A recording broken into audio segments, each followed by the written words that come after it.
every Smash game has its flaws. I mean, there's 5 unique entries, all spanning over the course of just 25 years. Obviously, there's gonna be some imperfections. Like, let's start with 64. Now, obviously, comparing this game to any of the future ones would be like comparing Super Mario Bros. 1 to Sonic Forces. It's kind of hard to find a valid complaint about it without thinking of it as like the stepping stone that built the foundation of platform fighters. But if there's one thing I can say could have been done better, it's the items. Not even the item choices per se, but if you want to turn them on and off again, you have to play 100 versus matches in order to do so. Now, I understand at this point in time, if you're playing Smash 64, you've probably played well over 100 games. I mean, unless you just don't have any friends in Credit Classic mode for like the past 25 years. But imagine how it must have felt back in the day, getting a new N64 for your birthday or Christmas, wanting to play with somebody, and after a couple games, you want to turn the items off, and you know, you just can't.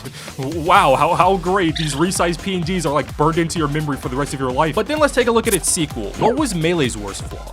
I mean, what wasn't Melee's biggest flaw, am I right? Look, with a 13-month development time, of course this game is riddled with bugs and imbalance, but I think the biggest imbalance is the characters. Melee's competitive scene is what keeps the game alive today, but if you notice, you rarely see like half the roster being played seriously. You got characters like Roy that just don't have working hitboxes, Bowser and Kirby over there competing for the worst spot on the roster pageant, and I feel like the best way for you to get a real feel for this is by seeing Game & Watch's shield.